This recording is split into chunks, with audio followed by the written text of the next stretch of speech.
Gumaganda lalo ang babae kapag nasa tamang lalaki. Uy! Halika, makinig ka. Yun ang real talk. Sobrang daming babaeng nagiging insecure. Yung iba nag-uusap-usap sila, nagtatanungan sila, Mare, bakit ganyan? Ang fresh mo pa din, nakailang anak ka na, bakit ganyan? Ang sexy mo pa din. Sa likod ng lalong gumagandang babae, merong nag-aalagang matinong lalaki. Naniniwala ba kayo na kapag nai-stress tayo lalo, mapapabayaan na natin yung sarili natin? Masyado na tayo nakapokus sa isang bagay, masyado na tayo nakapokus dun sa stress na yon, napapabayaan na natin yung itsura natin. Pero kung may nag-aalaga sa atin, kung may nag-aalaga sa inyo, hindi kayo bibigyan ng stress, matututukan nyo yung sarili nyo. Lalo na kung susuportahan pa kayo ng lalaki, di ba? Ito kasi problema sa atin mga tol eh.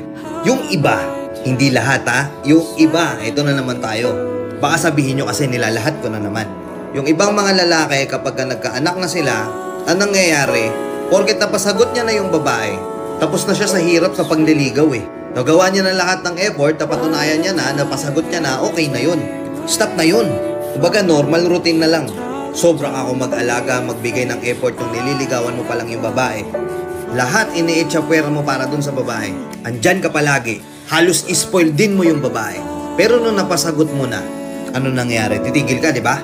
Ngayon, ito si babae, nag-expect pa rin siya na sana bumalik yung dating ikaw. Kaso ang problema, nung nagkaanak kayo, hindi na. Putang nangyari, ginawa mong katulong yung misis mo. Siya na sa lahat. Kaya mo namang gawin yung isang bagay, di mo pa ginagawa. Simpleng gawain sa bahay, hindi mo magawa. Kahit may time ka naman, siya na all around. All around na si misis sa bahay, siya pa nag-aalaga ng bata. Tapos sasabihan pa siya ng palamunin.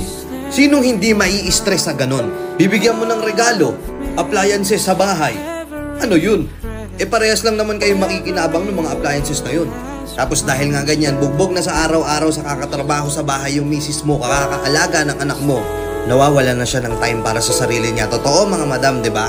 Nawawala na kayo ng time para asikasuhin yung sarili nyo. Kasi katwiran nyo, okay lang, basta hindi ko napapabayaan yung anak ko. Na hindi nyo namamalayan. Oo, hindi nyo nga napapabayaan yung anak nyo, pero napapabayaan nyo na yung sarili nyo. Tapos itong mga lalaki na to, ang nakakabwisit pa, instead na tulungan si misis, hindi. Dahil nga nagbago na yung itsura ni misis, maghahanap ng iba. Maghahanap ng mas bata, maghahanap ng mas fresh. Tama ba yun? Kasi oo, nagbago yung itsura ni misis, hindi lang dahil sa kanya, kasalanan mo yun, hindi mo inalagaan. Tapos ano, porket gamit mo na, parang disposable na baso, pagkatapos mong inuman, itatapon mo na lang, maghahanap ka ng iba. Tapos isisisi mo lahat sa kanya.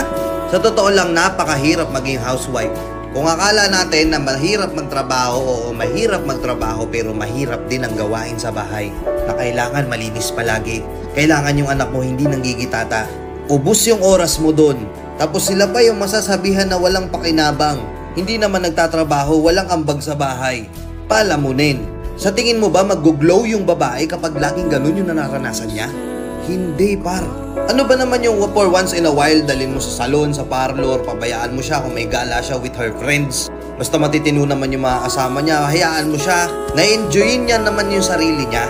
Tayo nga, nagpapaalam tayo mag-rides kasama yung tropa. Bakit pagdating sa kanya, di na pwede? Bakit ganun? Kailangan sa bahay lang siya. Pero pag tayo may rides, may inuman, kailangan nandun tayo. Nagigets nyo? Kung meron tayong me time na mga lalaki, dapat meron din sila. Kasi kahit papano nare-repress yung utak nila, nare-repress yung pagkatao nila. Hindi porket napasagot mo na siya ng mga panahong nililigawan mo pa lang siya, ititigil mo na. Araw-araw mo pa rin ligawan. Araw-araw mo pa rin iparamdam at ipakita sa kanya yung pagmamahal mo. Inispoiled mo nga siya ng mga panahong wala pa kayong anak eh. Tapos ngayon, porket may anak na kayo, ikakatwiran mo yon para hindi ka na magkakaroon ng time sa kanya. Alagaan mo pa din. Kasi uulitin ko, lalong gumaganda ang babae kapag may lalaking nag-aalaga. Yun ang secret recipe. Nakuha mo? Mga badam, nagets nyo? Follow nyo ako kapag nagets nyo, ha? Kuya Marvin TV, let's go and peace.